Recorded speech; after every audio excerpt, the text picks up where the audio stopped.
else. And a great example of that is Balls, Cloud9 when he played in Italy. Went so big that he was able to get himself an IE.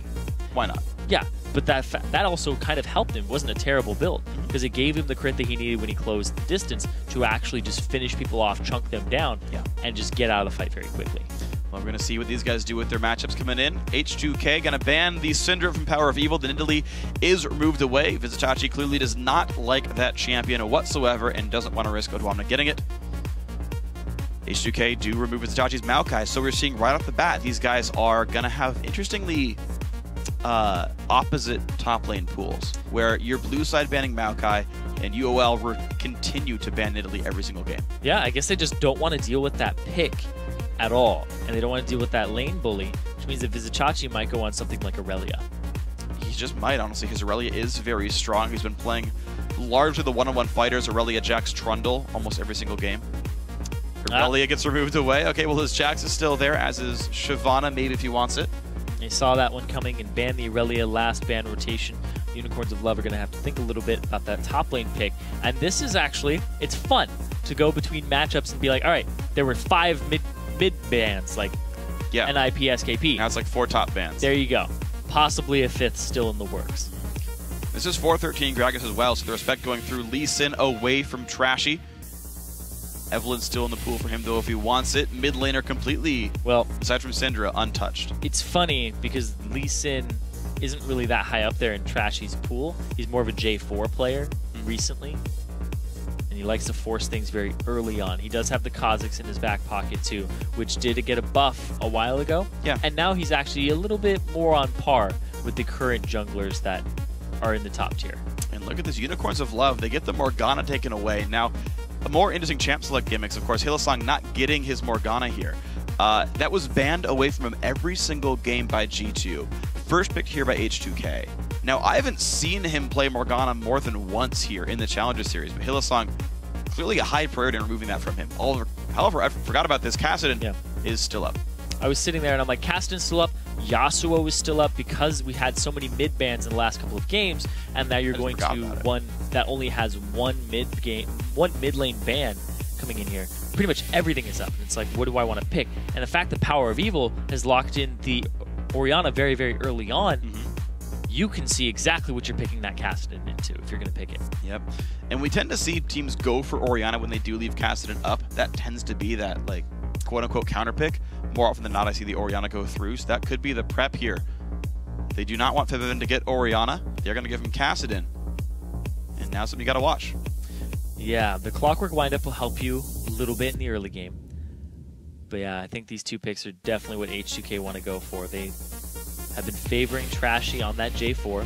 Give you guys a little bit of an example. He played it 3 times out of the 5 games that we saw him in Summer Series 2.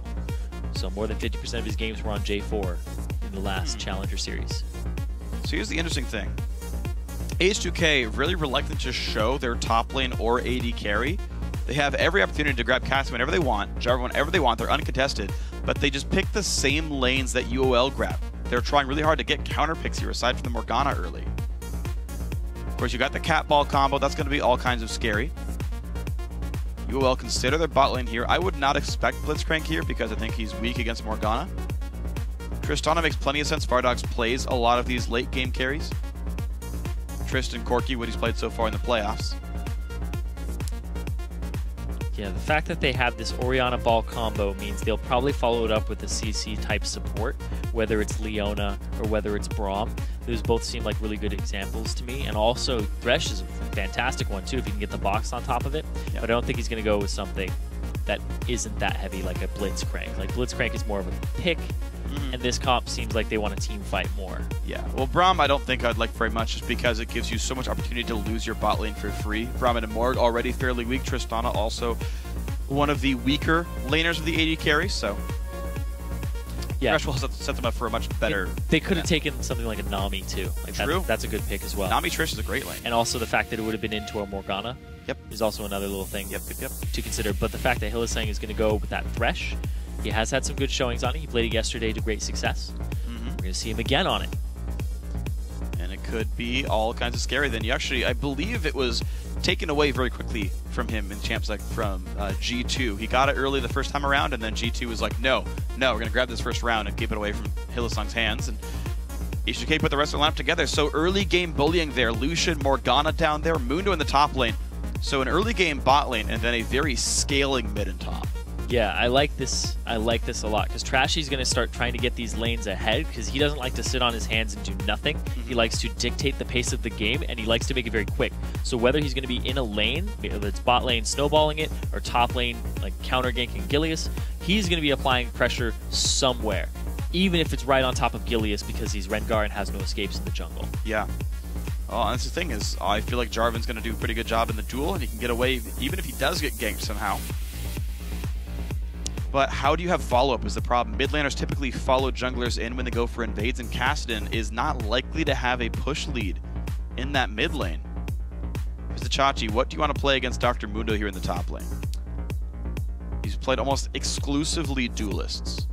Yeah, he's favoring Aurelia, Jax, Trundle, Shyvana, Yorick. Maokai, but it is going to be the Yorick, and they're going for a little bit of a ghost here for Tristana in the late game for Vardag. So, to me, there's no obvious ult synergy of Yasuo, aside from Rengar.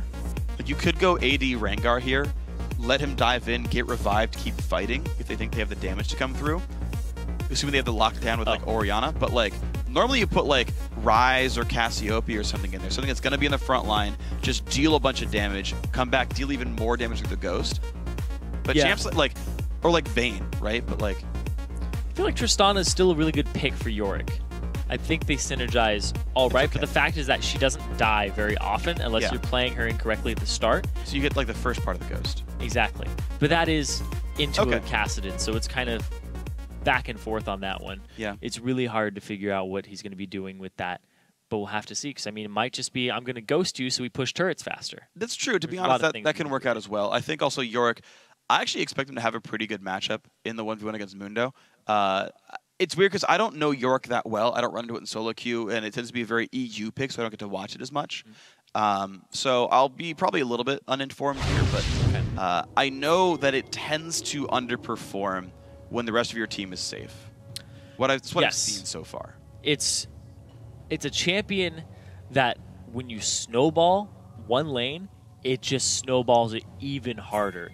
It's kind of like almost a utility type. Like, how useful is Zillion's ultimate on somebody?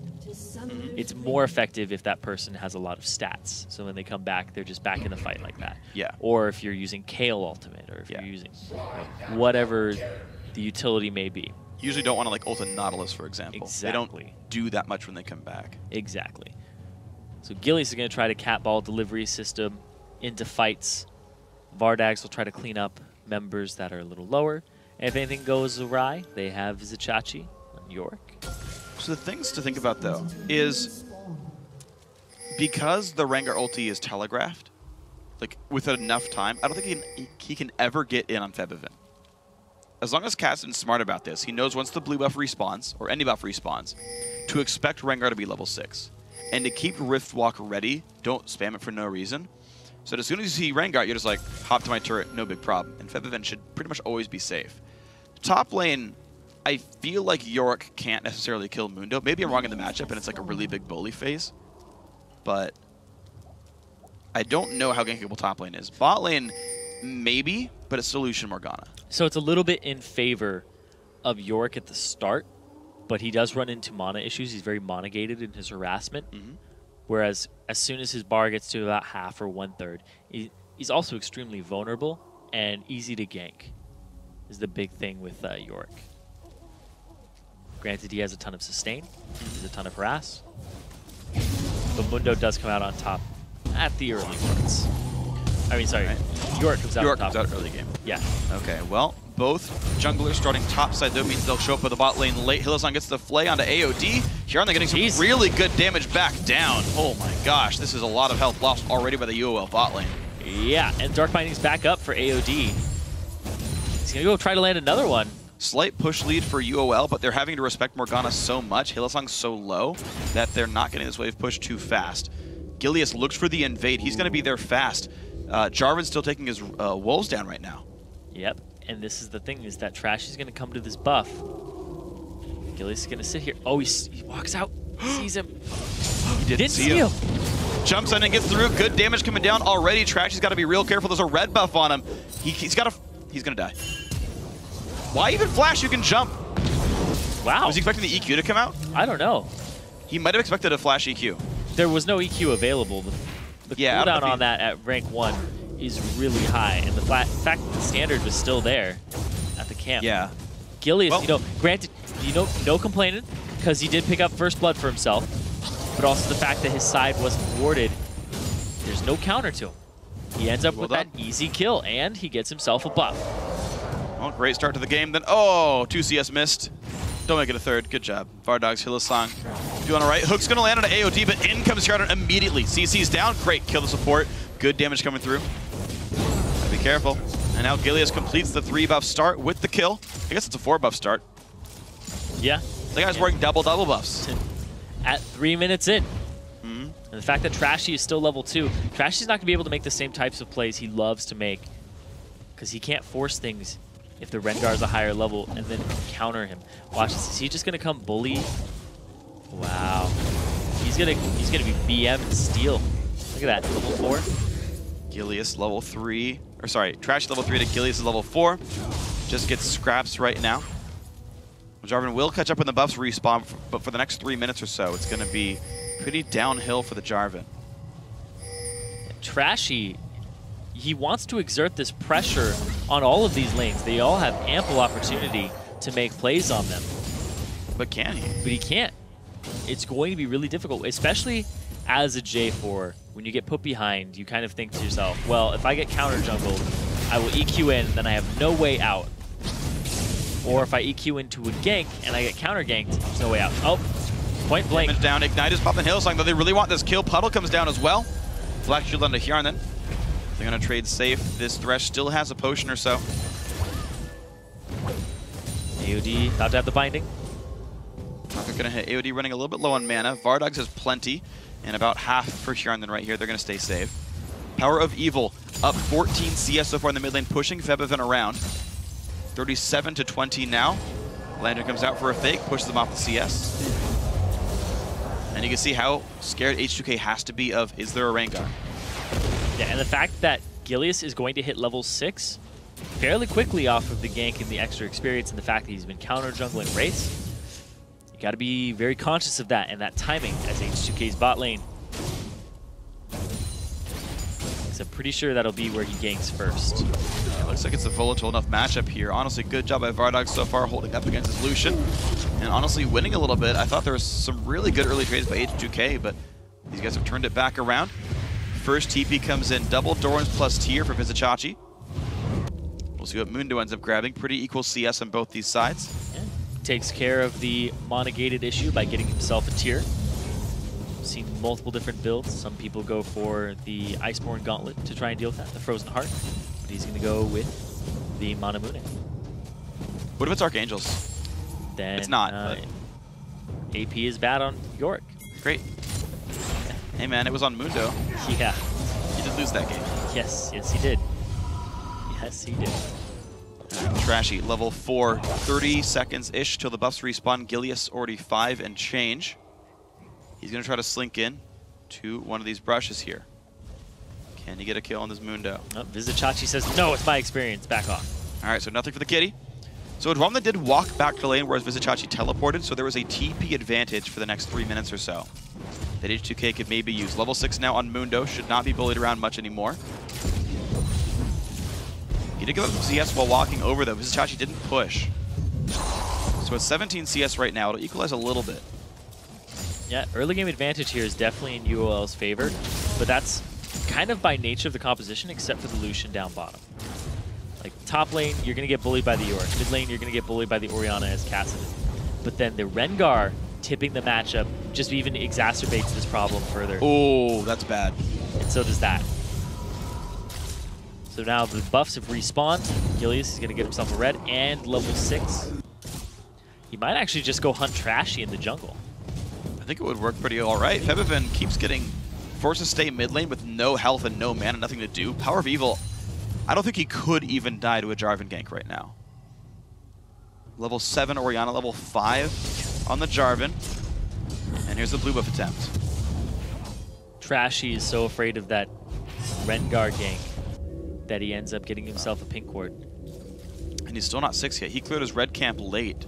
So Trashy, still no ult. He does get spotted by Gilius, though, who trinkets onto the red buff to try to time when it does happen. Chachi seems to be doing okay against Odwamna, who's popped ulti to chase him down, but doesn't get much. Trashy's in the wings, though. Trashy, level 5. They ping to go onto the dragon immediately because they know Fitbivin is backing.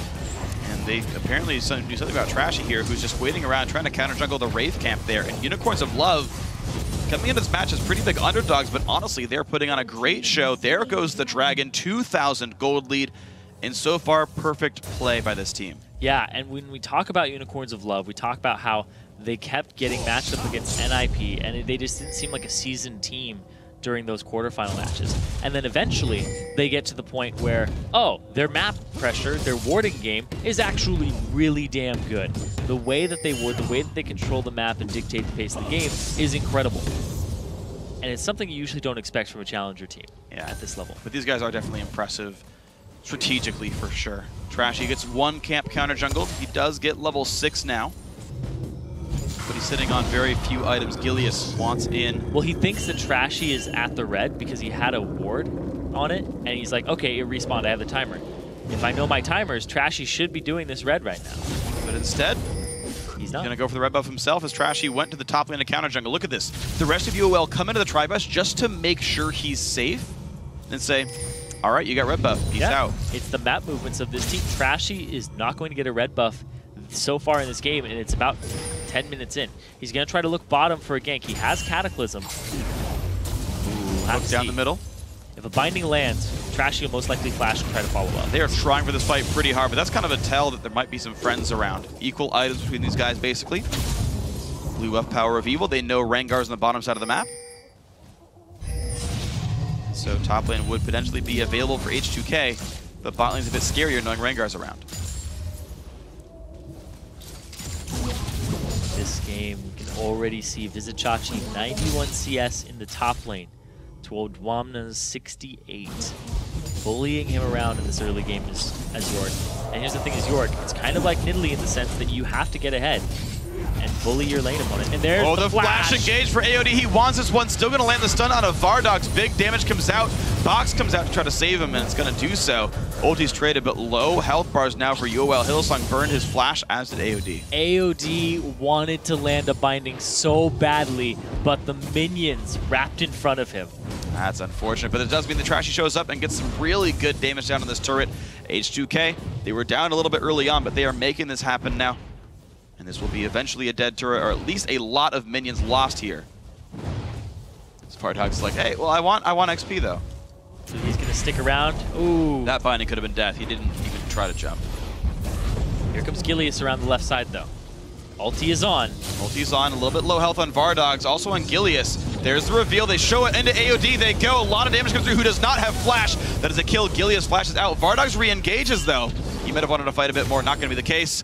Great kill picked up. AOD used the black shield on Hjarnan, thinking that Rengar was going to jump on him. Yep. Rengar jumps on AOD, and he immediately gets bullet. If he had used it on himself, would have been better. But of course, he had no way of knowing. Well, the thing is, they did know that AOD had no flash, no ignite, and Hjarnan can dash around as well as flash. They went for the obvious kill, knowing they would get it in the 2v2. Summoner heal by Vardox to ensure that the Rengar lived as well. Now, Manamune here in the top lane. Vizichachi going to get a lot of mana back for all this. And we'll see what the Mundo buys into being. Sunfire's done. Keeping tabs on that red buff, making sure they know when it's cleared completely out.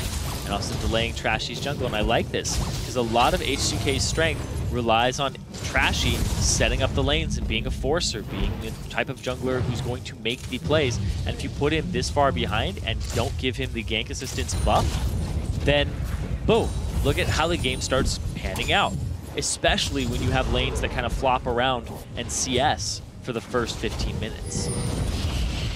It's looking pretty good now for Unicorns of Love. Yeah, nothing major has happened in the lanes. right? It's been weak lanes for H2k, bullied around by Unicorns of Love. Gilius now having a great first blood at level 2, as well as a great ulti gank so far. Power of Evil now on the roam. Looks like they can get this Mundo. He sees him coming in, but can he get away? Dissonance. He has no ulti, but he does have flash. You got to shockwave him. Oh, they predict the flash, but no shockwave in time.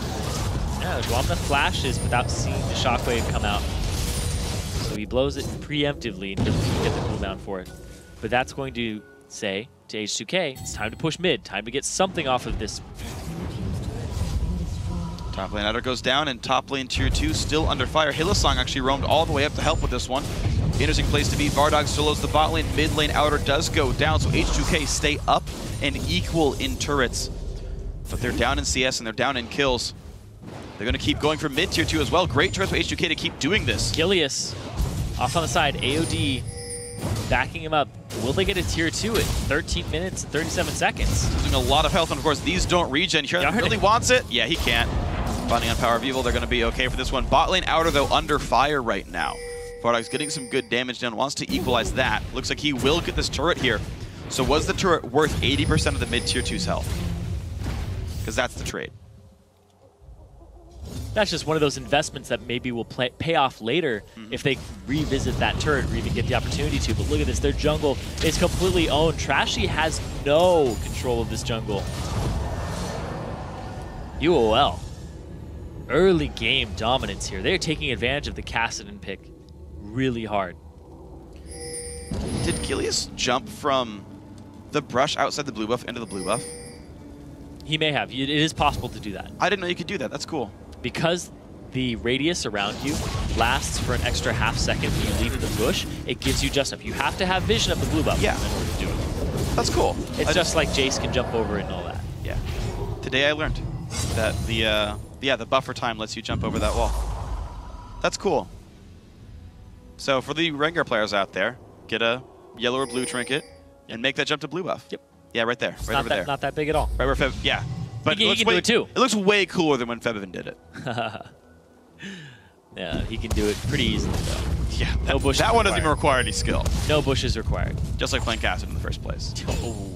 I'm kidding. As you can tell, mid lane's been really rough. Power people have been punishing him. Up 40 CS. Already killed the turret as well.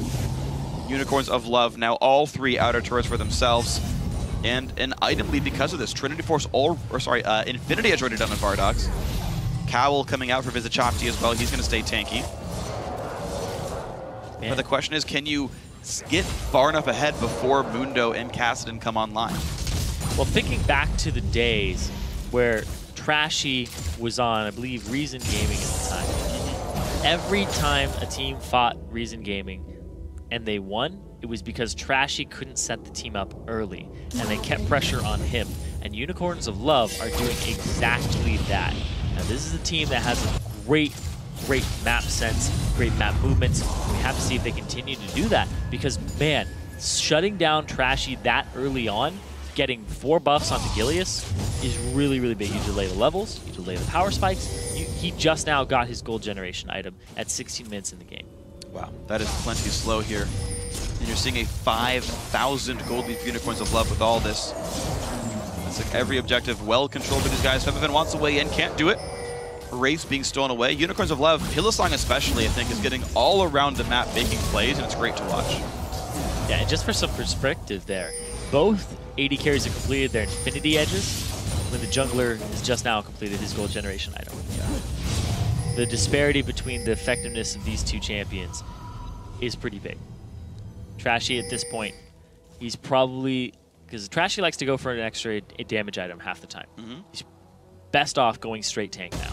Yeah, he has to. To be able to survive in the front line at all, he's got to be able to do that.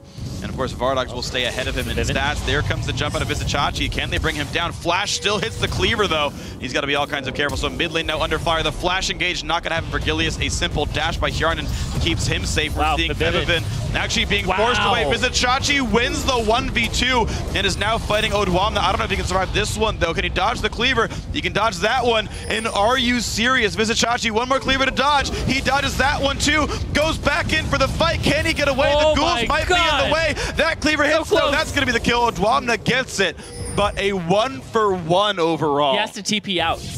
Ooh, Hylissang nearly caught him. Wow. There's also Gilius was wrapping around the side. 2v1, and you almost kill both people. If that wasn't a Mundo and had that amazing amount of regen, he most likely would have been dead too.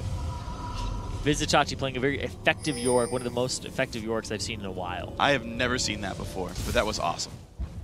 He just killed a Cassidy at level 11. That's something you don't do. No. Especially with that mobility. Forbidden was right on top of him the entire time. Well, I mean, on the other side, of course, it has to be a misplay. You know how much damage comes out of that champion. There's no real surprises for Yorick. You know, honestly, a bit of a misplay by H2k and a kill they thought they'd get for sure. Unicorns of Love definitely outperforming so far in this game. Yeah, the 5,000 gold difference in 18 minutes definitely speaks worlds about that. But the way the H2k are playing, they're playing pretty far up right now. They're playing as if there isn't a gold deficit, and they actually have the lead. They're not relieving pressure to allow them to get some wards if they want.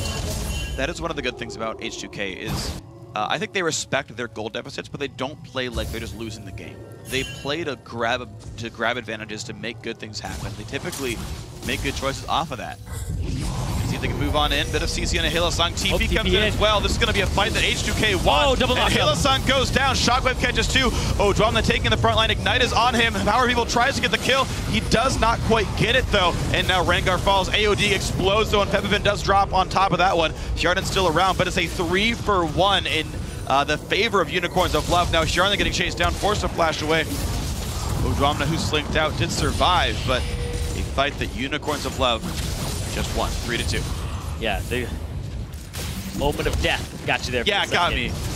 Yeah, I was like, oh, the Rengar, nope, he's actually dead. And that's going to give them a turret there for you all in the mid lane after winning a fight that was engaged by H2k with the TP in. Watch how much damage that Yorick ends up dealing this fight. He comes in, and then he just starts smacking priority targets. He gets to Trashy, Trashy's gone. He starts walking around, he's like, okay, I'm gonna go on AOD. AOD's gone. Bevan, he's gone too. He walks up and he just finishes these fights off, but also Vardags. Great damage output with the IE completed, smacking people, just completely destroying them from over the wall from a safe area. Power of Evil, it looked like he overextended at one point to try and secure the kill, but it wasn't. He ended up being pretty safe. Yeah, he survived. Chased a Mundo, didn't really need to. Dwamna did get away. And so here's the thing. Here's part of why this Yorick does work, is Gilius does play damage Rengar. This is what I remember from his series against Gamers 2. He likes to go for the Feral Flare, the Cutlass as well. And so him getting revived and having the Ghost at the start of the fight as well as getting revived at the end does mean some decent damage output comes out of that Rengar. And speaking of damage output, Unicorns of Love on the Dragon. Ooh, attempted hook, not quite going to land. Hillsong, she flashed for that one. He wanted to try to get Mundo, couldn't quite do it. This is one of the most effective Yoriks I have seen in a long time. Remember season 2 or 3, that midpoint. It's probably season 3. Yorick at the start was just extremely effective. Yep. Just the lane bully, but nobody played him. But now we're seeing him come back in. Seems to be a pretty big EU pick. Yeah, EU has the crazy top lane picks. It's like, we're going to play Aurelia, we're going to play Aatrox, we're going to play Yorick. Yep. Very different than what you experience in NA. I think it's actually a bigger pool. I agree. And it's honestly worked pretty well for yes, Europe. it definitely worked. Pretty good set of top laners overall. The top lane talent in Europe is definitely a very, very deep pool. Would you say it's top notch? I would definitely say it is. We got a top lane tier 2 now getting attacked a little bit, but the wave clear from Hjarden keeps that turret alive.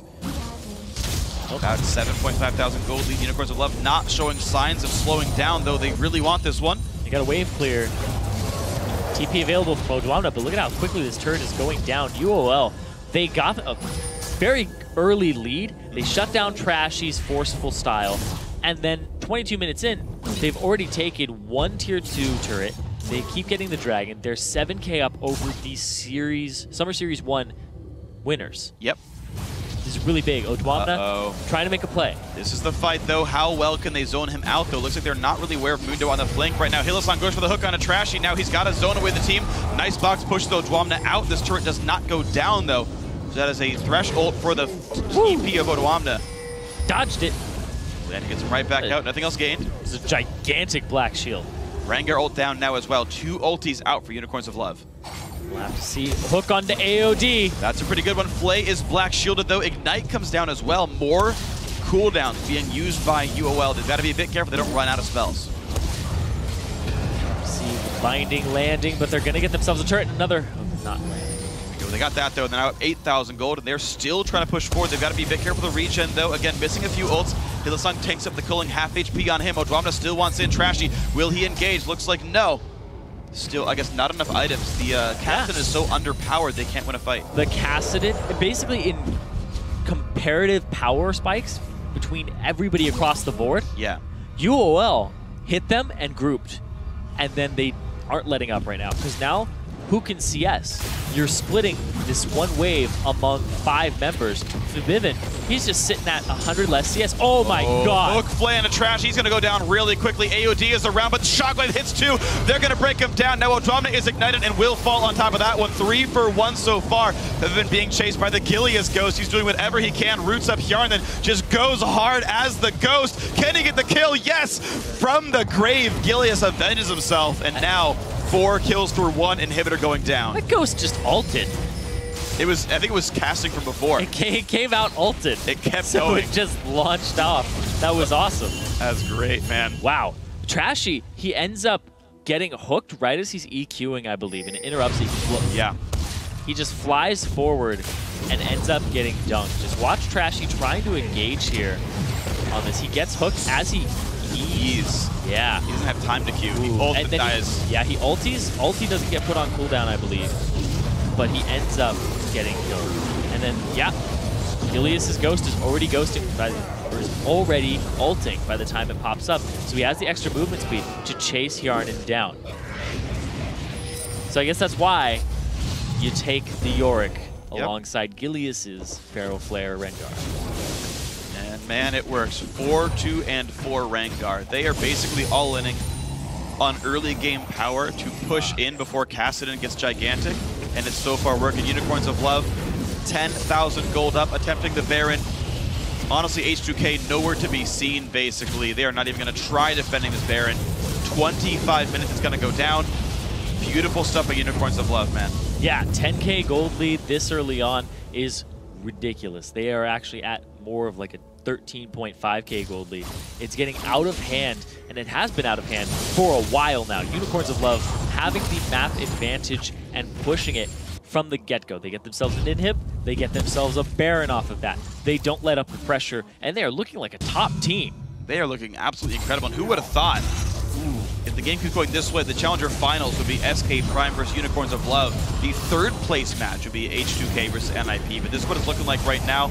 These teams have improved so heavily over the last couple of months. Unicorns of Love looking to close out Game 1 fairly soon. Top inhib is dead, Baron buffs on, mid inhib under fire. Super minions in that top lane. Coming in now, Forbidden doesn't have the damage to deal with them. It's gonna take a while. Oh! Gilius went after Wow, Trash, you just exploded right there. Jungler gone, mid inhibitor under fire. The damage came through out of basically nowhere. Hook onto Odwamna, flayed in as well into the box. Down goes the Dr. Mundo on top of all this one. Superman is inside the base and UOL turn over to take down Nexus turrets. 26.5 minutes. Unicorns of Love as the 6th seed take Game 1 over number 2 H2k. We said they were underdogs coming into this, and it wasn't an understatement, but man, do they look good. They've been 4-0'd by NIP, but then they had that